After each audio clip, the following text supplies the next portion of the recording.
नमस्कार, मी निरंजन. इजी न्यूजमध्ये आपल्या सर्वांचं मनपूर्वक स्वागत. आज अत्यंत महत्त्वाच्या विषयावरती बोलायचं आहे, कारण की आता उघड उघड या राज्यामध्ये सुद्धा फॅसिझम कसा येतोय आणि कसा आणला जाणार आहे, नियमांद्वारे आणण्याचा प्रयत्न होणार, ज्याच्यातून या देशातल्या या राज्यातल्या नागरिकांच्या सर्व प्रकारच्या संविधानिक स्वातंत्र्यावरती थेट हल्ला हे देवेंद्र फडणवीसचं सरकार करू पाहत आहे. पहिली गोष्ट, एक जी-आर आत्ता 5 मार्चला महाराष्ट्र सरकारने काढला आणि त्यात त्यांनी असं म्हटलंय की प्रसारमाध्यम म्हणजे सरकारच्या बद्दल वेगवेगळ्या प्रकारच्या मुद्रित माध्यमं, दृकश्राव्य माध्यमं, समाज माध्यमं, डिजिटल मीडिया अशा सर्वच प्रकारच्या माध्यमातून शासकीय योजना आणि धोरणे याच्याबद्दलच्या बातम्या येत असतात. त्या बातम्यांच्या अनुषंगाने वस्तुस्थितीदर्शक माहिती असा त्यांनी त्याच्यामध्ये शब्द वापरलाय आणि त्यासाठी एक विस्तारित मीडिया मॉनिटरिंग सेंटर हे निर्माण करायचं आणि 10 कोटी रुपयाची तरतूद ही त्यासाठी केलेली आहे. आणि त्यात म्हणजे सर्वात गंभीर गोष्टी ज्या आहेत की शासनाशी संबंधित सकारात्मक व नकारात्मक माहितीचे अवलोकन करणे, नकारात्मक माहिती व दिशाभूल करणारा मजकूर प्रसारित होत असल्यास त्याचं रिअल टाईममध्ये निदर्शनास आणून देणे आणि ताबडतोब त्याबद्दलची कारवाई करणे वगैरे वगैरे यात सगळे जण समावेश करून टाकले. म्हणजे याच्यात print media, electronic media, social media, त्याच्यानंतर digital media, online news portals, news apps जी आहेत ती, या सगळ्याचा आणि येणाऱ्या काळामध्ये आणखीनही काही नवी माध्यमं जर येणार असली तर त्यांचाही याच्यामध्ये समावेश करावा. हे सगळं आणि याच्यात आर्टिफिशियल इंटेलिजन्सचा वापर करून याच्या मॉनिटरिंगसाठी हे करण्यात यावं वगैरे हा पहिला भाग गेलेला आहे. आणि तो महाराष्ट्र सरकारचे जे माहिती प्रसारण प्रमुख असतील त्यांच्या नियंत्रणाखालती हे सगळं राहील. पहिल्यांदा 1 वर्षासाठी टेंडर द्यायचं, त्याच्यानंतर चांगलं काम असेल तर 3 वर्षासाठी करायचं. सरकारच्या विरोधामध्ये निगेटिव्ह बातमी देणं हा कोणत्या कायद्याने गुन्हा आहे? हे थेट माध्यमांच्या अभिव्यक्ती स्वातंत्र्यावरचा थेट हल्ला आहे. गळा दाबण्याचा प्रकार हे महाराष्ट्र सरकार याच्यामधून करू पाहत आहे. आणखीनही आहे याच्या जोडीने असलेल्या बऱ्याच काही गोष्टी आहेत ज्या आणखीन विस्तृत स्वरूपामध्ये बोलणारच आहे. पण हा थेट हल्ला माध्यमांच्या स्वातंत्र्यावरती आणायचा आणि सरकारच्या एखाद्या धोरणाबद्दल समजा नापसंती असली, सरकारचं एखादं धोरण हे मान्य नसलं, नागरिकांच्या समूहाला मान्य नसलं, तर त्याच्याबद्दलची सुद्धा बातमी करणं हे सरकारच्या विरोधामध्ये बातमी करणं म्हणजे सरकारच्या विरोधामध्ये टीका करूनच हे महाभाग सत्तेत आले. पहिली गोष्ट, हे काही तुकाराम महाराजांची भजनं गाऊन सत्तेमध्ये आले नाहीत. तरी सुद्धा आता मात्र सरकारच्या विरोधामध्ये जर का बातम्या येणार असतील तर त्याचं मॉनिटरिंग केलं जाईल. देश स्वतंत्र झाल्यापासून आजतागायत असं माध्यमांचं मॉनिटरिंग करणारी व्यवस्था आतापर्यंत कुठल्याही सरकारने आणण्याची हिंमत केलेली नव्हती आणि हे उघड उघड अशा पद्धतीचं आणलं जात आहे. याच्या विरोधामध्ये मुंबई प्रेस क्लबनी डेफिनेटली एक अतिशय चांगली भूमिका घेऊन याला विरोध केलाय. पण हा एक भाग, पार्ट 1. पार्ट 2, या पार्ट 2 मध्ये महाराष्ट्र विशेष सार्वजनिक सुरक्षा विधेयक हे आता ऑर्डिनन्सच्या स्वरूपामध्ये आणायचं, अधिनियमाच्या स्वरूपामध्ये असं चाललेलं आहे. कारण हे 2024च्या वेळेला आणलं, पण सरकार त्यावेळेला म्हणजे कालावधी संपणार होता आणि नवीन निवडणुका व्हायच्या होत्या, त्यामुळे त्यावेळेला ते मागं घेतलं. त्यावेळेला ते विधानसभेमध्ये पुश केलं गेलं नाही. आता या सरकारचं निवडणुकांचे निकालावरती दरोडा घालून आणलेलं एक मोठं षडयंत्र असलेलं सरकार आता आलेलं आहे. काय पद्धतीने ईव्हीएमचे घोटाळे झाले वगैरे सगळ्यांना आता कळलंय. मतदार याद्यांचा कसा घोळ केला होता हे सगळ्यांना कळलंय. 80 लाखाच्या आसपास मतदार कसे वाढवले गेले, एकाच इमारतीमध्ये 7-7 हजार मतदार कसे नोंदवले गेले, हे सगळं माहिती आहे.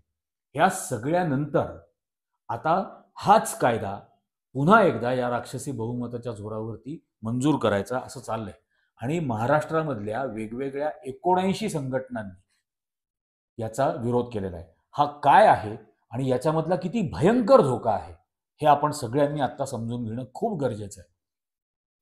या पहिली गोष्ट तर या विधेयकाला कुठलीही सरकारतर्फे अधिकृतरित्या सार्वजनिक प्रसिद्धी दिली गेली नाही. म्हणजे खरं अशा प्रकारच्या विधेयकांवरती सार्वजनिक चर्चा होणं गरजेचं आहे.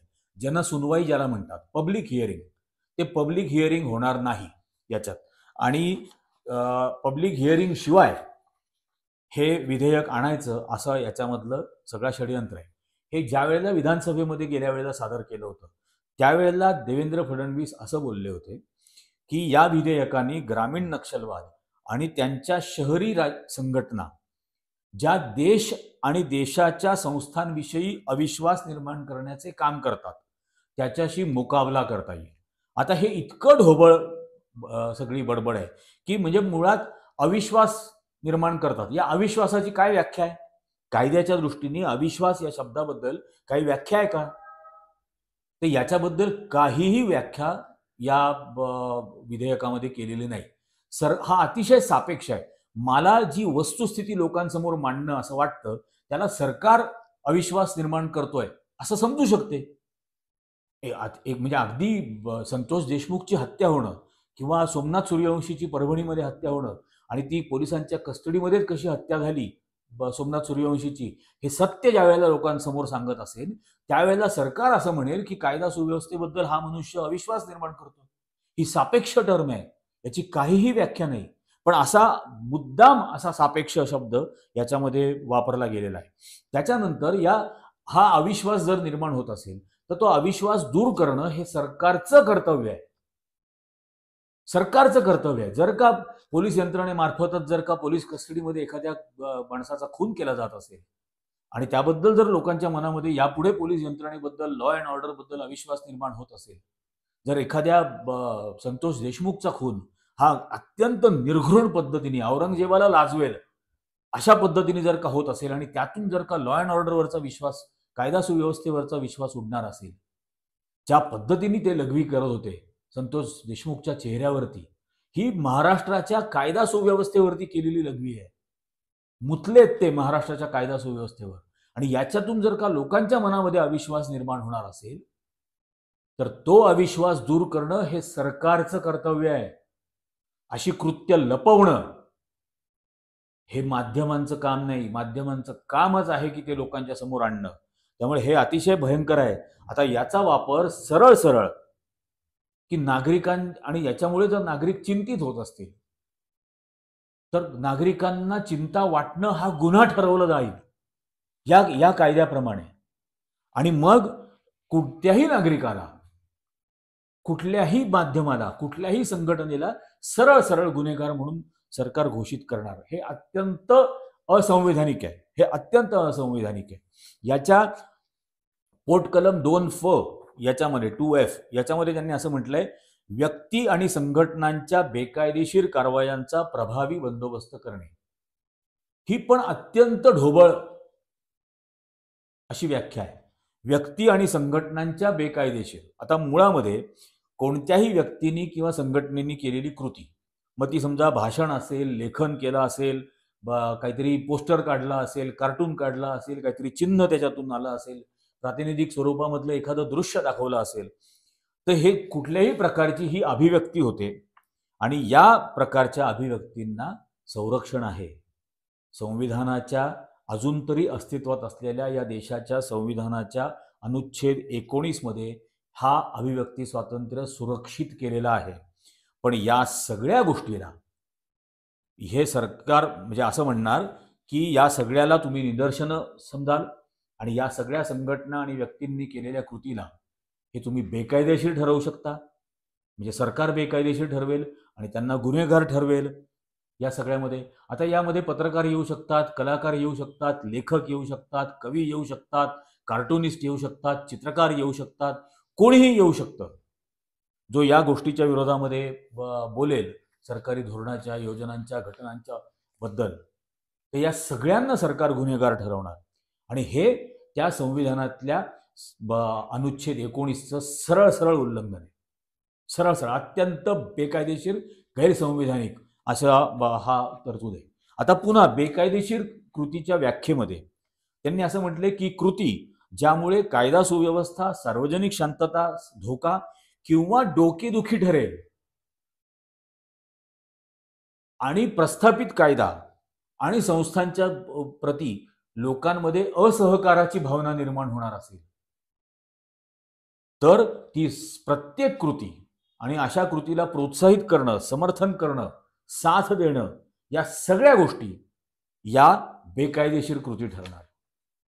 म्हणजे उद्या मी काहीही म्हटलं, कुठल्याही घटनेबद्दल काही वक्तव्य केलं तर सरकार म्हणेल अरे ही तर डोकेदुखी आहे.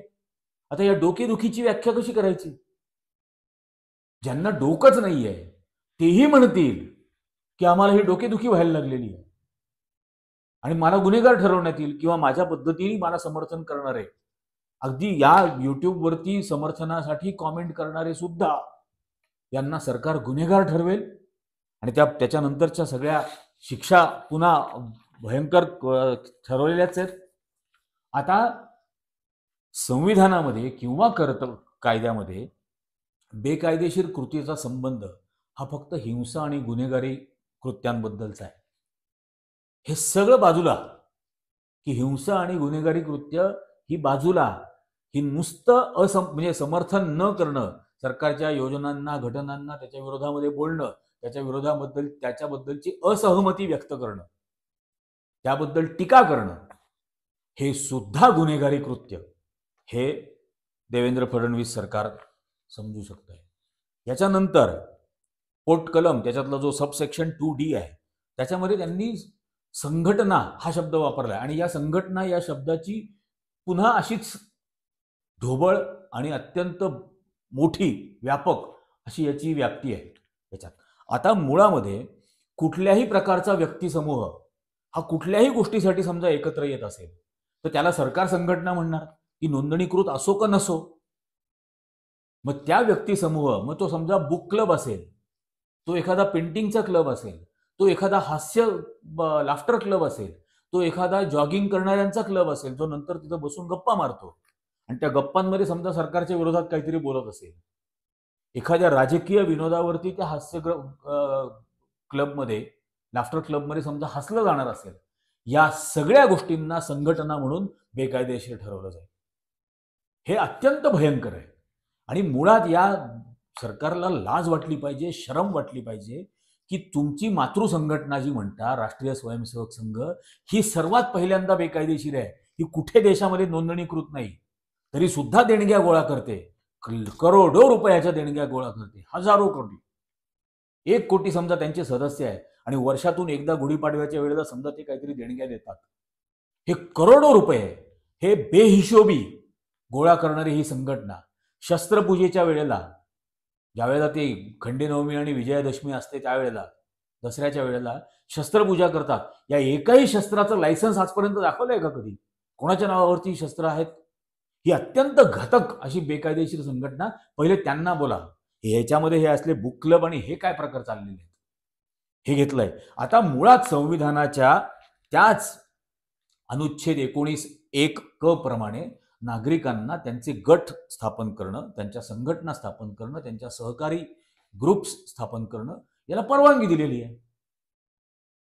आणि अशा अनौपचारिक ग्रुप्स जे असतात, हे जसं मी आता म्हटलं की हास्य क्लब असेल, बुक क्लब असेल, पेंटिंगचा क्लब असेल, जॉगिंगवाल्यांचा क्लब असेल, खेळाडूंचा एखादा गप्पा मारण्याचा क्लब असेल, या गोष्टींना सुद्धा तुम्ही बेकायदेशीर आणि गुन्हेगार ठरवणार जर तिथं सरकारच्या विरोधामधली काही चर्चा झाली तर. पुन्हा हे त्या संविधानाच्या अनुच्छेद 19(1) चा हा सरळ सरळ याच्यामध्ये भंग आहे. इथं पोलीस राज आणायचं आहे, सगळ्या नागरिकांना दहशतीखाली ठेवायचं आहे, अशा पद्धतीची ही सरकारचं काम चाललेलं आहे. पुन्हा बेकायदेशीर व्याख्या हा एक भाग आहे, बेकायदेशीर कृती पुन्हा ते अशाच पद्धतीने सगळं अध्यारूत आणि अतिशय व्यापक पद्धतीचं करून ठेवलंय. म्हणजे कुठल्याही गोष्टीवरती आवाज उठवणं त्याला तुम्ही बेकायदेशीर ठरवणार. तर त्याच्यानंतर याच्यातलं पोटकलम, या कायद्यामधलं पोटकलम 3 चा पहिला आणि दुसरा भाग, याच्यामध्ये अत्यंत अपारदर्शक गोष्टी आहेत की ज्याच्यामुळे सरकार कोणत्याही गोष्टीला बेकायदेशीर ठरवेल आणि हे नोटीस सरकार गॅझेटमध्ये नोटीसमध्ये जाहीर करून टाकेल. त्याच्यासाठी कुठलीही प्रक्रिया ठरलेली नाही, त्यासाठी आधी कुठली नोटीस देणं, त्याची जनसुनवाई करणं, त्याच्याबद्दल समोरच्या व्यक्तीला किंवा संघटनेला त्यांची बाजू मांडण्याची संधी देणं, हे काहीही नाही. याच्यातला कुठल्याही गोष्टीची त्यांना सरकारला याच्यामध्ये गरज वाटत नाही. कुठल्याही गोष्टीबद्दल ते त्या बेकायदेशीर ठरवण्याचा सरकारला पूर्ण अधिकार मिळणार. बरं, ते बेकायदेशीर ठरवताना सरकारला कुठला पुरावा देण्याचं सुद्धा बंधन नाही. त्यांना वाटलं, ॲप्रिहेन्शन, केवळ त्यांना असं वाटलं की हे काहीतरी बेकायदेशीर आहे, त्यांना पटत नाहीये, त्यांच्या डोक्याला डोकेदुखी होते, तर त्याला ते बेकायदेशीर ठरवणार. नंतर जसं मी म्हटलं की आधी पहिल्यांदा एखाद्या संघटनेला 1 वर्षासाठी बेकायदेशीर ठरवणार आणि नंतर ते 1-1 वर्षासाठी मुदतवाढ करता येऊ शकते आणि दरवेळेला जनहिताचा मुद्दा सांगून सरकार ते वाढवू शकतं. त्यामुळे कुठल्याही ऑर्गनायझेशनला, मग अगदी सोमनाथ सूर्यवंशीच्या हत्येनंतर रस्त्यावरती उतरलेले त्या आंबेडकरी विचारसरणीचे सगळे नागरिक असो, किंवा बीडमध्ये ही संतोष देशमुखची हत्या झाल्यानंतर जो तिथं एक मोर्चा निघालेला होता, ते सगळे नागरिक न्याय मागण्यासाठी निघाले. हे सगळे बेकायदेशीर ठरवले जाऊ शकतात, हे सगळे गुन्हेगार ठरवले जाऊ शकतात. याच्यामध्ये आणखीन भयानक गोष्टी आहेत. याच्यामध्ये हा कायदा जिल्हाधिकारी, जिल्हा दंडाधिकारी किंवा पोलीस आयुक्त किंवा पोलीस आयुक्तांनी नेमलेला कोणीही अधिकारी यांना अशी अधिकार देतो की ते कोणत्याही वस्तीमध्ये, कोणत्याही इमारतीमध्ये जिथं या संघटना किंवा हे ग्रुप्स किंवा या व्यक्ती काम करतात, हे आतमध्ये घुसून त्या सगळ्या जागेला बेकायदेशीर जागा ठरवू शकतात, ती नोटिफाय करून टाकू शकतात, ती प्रॉपर्टी संपूर्णपणे सीज, जप्त करू शकतात, त्या प्रॉपर्टीमध्ये असलेल्या प्रत्येक गोष्टी या सर्व जप्त करू शकतात. त्या व्यक्ती किंवा त्या संघटना किंवा तो जो काही समूह असेल, त्या समूहाचं बँकमधले पैसे, त्यांच्याकडे असलेले व्यक्तिगत पैसे, त्यांच्याकडे असलेले सर्व ॲसेट, हे सर्व जप्त करून टाकण्याचा, नोटिसीशिवाय हे जप्त करण्याचा अधिकार हे थेट यांना सरकारने दिलेला आहे. याच्यामधून फक्त छळ केला जाईल नागरिकांचा, आर्थिकदृष्ट्या त्यांना स्ट्रिप डाऊन करायचं आणि मग त्यांचा छळ करायचा आणि इतर लोकांमध्ये दहशत पसरवायची की बघा असं केलं तर असं होईल. त्यामुळे उरलेल्या लोकांची हिंमतच होणार नाही हे सगळं करण्याची. ही एक प्रकारचा हा बुलडोझर न्याय, तो तिकडे जो अजय बिस्ट करतो उत्तर प्रदेशमध्ये, तसं इथं आता हे करायला निघालेलं आहे. म्हणजे याच्यात आरोपींची, हे आरोपी म्हणणार ना, आरोपींची संपत्ती, पैसा, रोखे, जनावरे, नाशवंत वस्तू, हे सगळं जप्त करण्याचा अधिकार आहे सरकारला. आणि हा अधिकार खरं तर संविधान देत नाही. त्याच्यानंतर याच्या पोटकलमामध्ये मी मखलाशी अशी केली आहे की एखाद्याच्या विरोधामध्ये समजा काहीतरी बेकायदेशीर घोषित केलं, त्याला गुन्हेगार घोषित केलं, तर त्याचं पुनरावलोकन करावं, त्याचं व्हेरिफिकेशन करावं. यासाठी म्हणून एक समिती बनवली जाईल पुनरावलोकन करण्यासाठी, आणि त्या व्यक्तीने किंवा संघटनेने त्या पुनरावलोकन समितीकडे अर्ज करायचा. ही पुनरावलोकन समिती सरकारच नेमणार. त्यात कुठल्या नागरिकांचा ग्रुप असणार आहे, तटस्थ कोणाचा ग्रुप असणार आहे, तर तसं काही नाही. ती पुनरावलोकन समिती सरकारच अपॉइंट करणार. त्यांचं सगळं मानधन, भत्ते, गाडी, राहण्याची व्यवस्था हे सगळं सरकार करणार. आणि मग असे आश्रित करून टाकलेले, लाचार करून टाकलेले त्या पुनरावलोकन समितीचे सदस्य हे पुनरावलोकन करतील या गोष्टींचा, का ते सरकारचीच री ओढतील? ते 100% याच्यामध्ये सरकारची री ओढणार. याच्यामध्ये सगळे सरकार धार्जिणेच असतील. आणि या सगळ्या गोष्टी करण्यासाठी, म्हणजे पुनरावलोकनासाठी अर्ज करण्यासाठी फक्त 15 दिवसाचा अवधी दिलेला आहे या सगळ्यांना. आता हे अत्यंत भयंकर आहे. म्हणजे एक प्रकारचं हे थेट वॉरंट आहे, अरेस्ट वॉरंट सारखं, आणि जप्तीचं वॉरंट. हे डायरेक्ट वॉरंट काढण्यासाठी पण गरज नाही, कायदा डायरेक्ट थेट हा अधिकार त्या अधिकाऱ्यांना देऊन टाकतो. ही भयंकर हा सगळा प्रकार आहे आणि याचा खरोखर सगळ्या नागरिकांनी अतिशय गंभीरपणाने विचार केला पाहिजे. आता याच्यात बघा की बेकायदेशीर संघटनेच्या सदस्याला संघटनेच्या बैठकांमध्ये किंवा कोणत्याही ऍक्टिव्हिटीमध्ये सहभागी झाल्यास, कोणत्याही ऍक्टिव्हिटीमध्ये, मग ते निदर्शन असेल, मोर्चा असेल, उपोषण असेल, पत्रकं वाटणं असेल, जाहीर सभा घेणं असेल, छोट्या छोट्या बैठका घेणं असेल, या सगळ्या गोष्टीला त्याला गुन्हेगार ठरवून 3 वर्षाचं जेल आणि 3 लाखापर्यंतचा दंड, 3 वर्षाचा जेल आणि 3 लाखाचा दंड हा केला जाईल. संघटनेचा सदस्य नसल्यास, तरीही संघटनेला मदत केल्यास, हे समजा जागा उपलब्ध करून दिली, लाऊडस्पीकर मिळवून दिला या गोष्टींसाठी, किंवा त्या अशा छोट्या छोट्या संघटनांच्या कार्यकर्त्यांना फिरण्यासाठी म्हणून पेट्रोल भरून दिलं त्यांच्या गाडीत, तर त्या व्यक्तीला सुद्धा 2 वर्षाची कैद आणि 2 लाखाचा दंड हा त्याच्यामध्ये असेल. बेकायदेशीर संघटनेसाठी कृत्य केलेले असल्यास किंवा करत असल्यास 7 वर्षापर्यंत तुरुंगवास आणि 5 लाख रुपयांपर्यंतचा दंड अशी तरतूद आहे. आणि हे सर्व गुन्हे हे दखलपात्र आणि अजामीनपात्र असतील.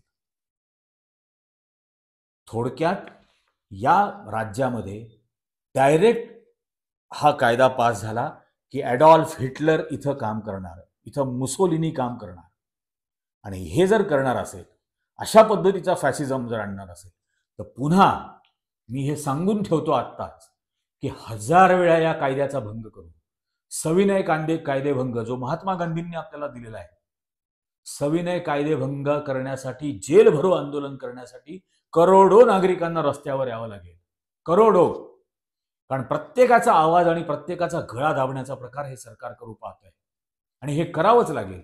आता या निमित्ताने आणखीन एक सांगतो की या निमित्ताने आम्ही एक डिटेल सिरीज करणार आहोत की या फॅसिझमला साथ कशी नाही द्यायची. म्हणजे लोकांना बोलू नाही द्यायचं आणि काही लोकांना बोलू नाही दिलं की लोक आपोआपच न बोलण्याची सवय स्वतःला लावून घेतात. तसं करून टाकायचं. हे जर होणार असेल तर हे सहन केलं जाणार नाही. आणि हे कृपा करून सगळ्या नागरिकांनी सुद्धा लक्षात घ्या. 1-2 ओळी सांगतो. आदमी मरने के बाद कुछ नहीं सोचता, आदमी मरने के बाद कुछ नहीं बोलता, कुछ नहीं सोचने पर या कुछ नहीं बोलने पर आदमी मर ही जाता है. आणि असं प्रेतासारखं जर जगायचं नसेल तर या कायद्याला विरोध करण्यासाठी प्रत्येकाने रस्त्यावर येणं गरजेचं आहे. आणि आम्ही तर रोज या कायद्याचा भंग करू. बघू जे होणार असेल. 3 वर्ष, 2 वर्ष, 7 वर्ष, आयुष्यभर फाशी दिली, नो प्रॉब्लेम. या सगळ्याची तयारी आहे. आणि मागच्या माझ्या एपिसोडवरती पण खूप काय मी नुसतं ऍक्सिडेंट झालो म्हटलं तर तू मेला का नाही वगैरे अशा कॉमेंट केल्या. तुमचा राजकीय बाप मरेपर्यंत मी मरणार नाही हेही सांगून ठेवतो. आणि या प्रत्येकाच्या कॉमेंटला मी उत्तर देत नाही या थर्ड क्लास लोकांच्या. कारण मला हे कळतं, मला हे चांगलं कळतं. हे त्यांना सांगा त्यांच्या कॉमेंटवरती जाऊन की रिक्षावाल्याशी भांडण्याच्या नादात मला फ्लाईट सोडायची नाही. मला जितक्या लोकांना शहाणं करता येईल तो शहाणं करण्याचा प्रयत्न मी करत राहणार. त्याची किंमतही चुकवायला मी तयार आहे. EG न्यूजच्या आजच्या भागामध्ये इतकंच. पण सर्व दर्शकांना अत्यंत नम्र विनंती, जितके दर्शक जास्तीत जास्त लाईक करतील आणि जास्तीत जास्त कमेंट करतील तितकं यूट्यूब त्याला व्हिडिओला प्रमोट करेल. त्यामुळे अगदी नम्र विनंती की EG न्यूजचे व्हिडिओज जास्तीत जास्त जणांनी लाईक करा, जास्तीत जास्त जणांनी कमेंट करून त्यांचं मत इथं व्यक्त करा. मत व्यक्त करणं हेही मतदान आहे. आणि जास्तीत जास्त लोकांना याची लिंक शेअर करा. सर्वांना हे चॅनल सबस्क्राईब करायला सांगा. आजच्या भागामध्ये इतकंच. धन्यवाद.